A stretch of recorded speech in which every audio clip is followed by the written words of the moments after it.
Okay, time to turn it on. Hey. Oh no, what did I do? In a previous video I built this AliExpress PC in this really beautiful white case, but during the build I realized that the motherboard I bought was a micro ATX and the case I used was for an ATX motherboard or even extended ATX. For that reason it is time for a change. Normally when building a PC you always start off with an empty case, you then add the parts to it, maybe sometimes you even start with the motherboard and add already parts to that before entering it into the case. But as we're now changing the case, all we basically have to do is take the parts out that we have to keep, which will be motherboard, CPU, memory, storage, graphics card and power supply, and after that simply transferring them to the new case. Before taking all the parts out of the case, make sure you disconnect all cables. The worst that you can do is take a working computer apart, put it back together and it doesn't work anymore because, for example, you snap the cable, you bend the pin or something like that. If you buy a new case, most of the time it comes with a little bag with screws in it, cables, cable ties and so on. But if you do not buy a new case or if you just want to save the screws, make sure that when you unscrew all the parts, you actually save the screws. You also know which screws go where and that you make sure you have it all in one place. Okay, and now that we're done taking all the parts out of the case, we can see we're actually left with motherboard, power supply and the graphics card, of course.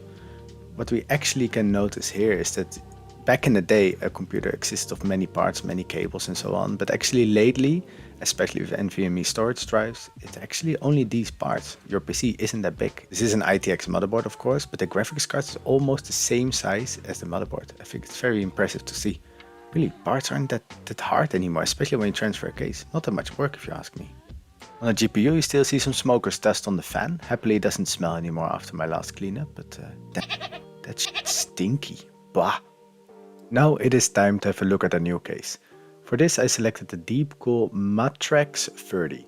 This case comes with a glass side panel and only was, if I'm not mistaken, 35 euros. I'll put the correct amount in the video, but wow, that's really cheap. You can notice it with some parts of course of this case, but overall it just looks neat and a lot smaller. Now you might wonder yourself, why did I buy a new case and not just second hand? Well, my personal opinion here is new cases, especially these kind, aren't that expensive anymore, and to get a hold of them correctly on the second-hand market is sometimes a bit harder. And apart from that, this PC I don't plan on keeping, I plan on actually selling later on. And therefore it's very handy for me to have proper packaging material and a proper box in case it needs to be shipped. But yeah, that's my personal opinion, and if you don't agree then you don't agree, I would say. Now, as I stated before, the first thing we're going to place the I/O shield before we actually put the motherboard in place. In case you build a PC and you forget the I/O shield, you might end up having to take everything apart again to then add the I/O shield, which is a pain of course. After placing the I/O shield, the next thing we'll put in place is the motherboard before screwing it down. While screwing the motherboard down, I've suddenly realized something. Are you even subscribed to this channel? Why not hit that subscribe button, maybe a like, and we'll see each other in many more videos. Thank you! Now that the motherboard is in place, we'll go ahead with removing the little brackets for the graphics card, and in this you can see a difference in quality in case already. One of the brackets is simply to screw loose, but the other one you actually have to bend out of the case, meaning that once you actually took it out of the case, you will never have something to fill this slot unless there's a graphics card or a separate little bracket in case, but yeah, that didn't come with the case, so a big difference in price point if you ask me. And then while placing this little bracket over the slots, you can also see it's a bit flimsy. Again, one of the points why this case is probably only 30 something euros. But after bending it a little bit, it's now in place and we can screw it down.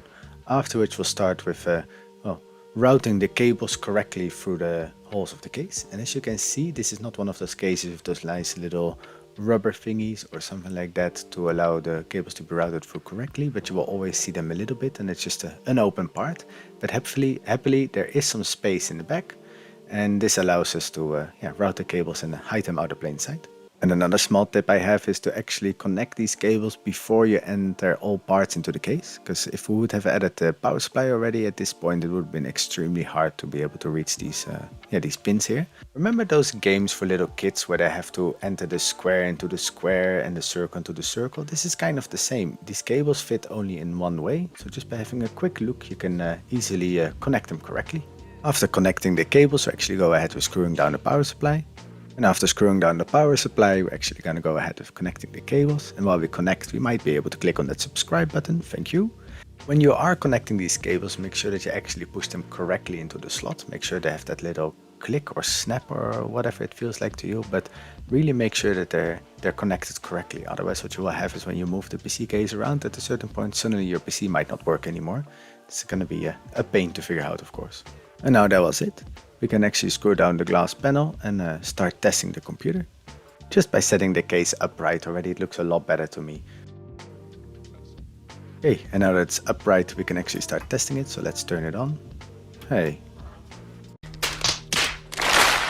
Well, yeah, there's a button on the back of the PSU, so if you don't turn that one on, of course the PC won't turn on. Don't forget to turn it on. And that was it. We actually successfully transferred all parts to the new case. And doesn't it just look a lot better? Look, if you switch between the cases, dark, well, in the dark, of course, the other one has more RGB, but to me, it just looks so much nicer. What do you think? Why don't you leave me a comment?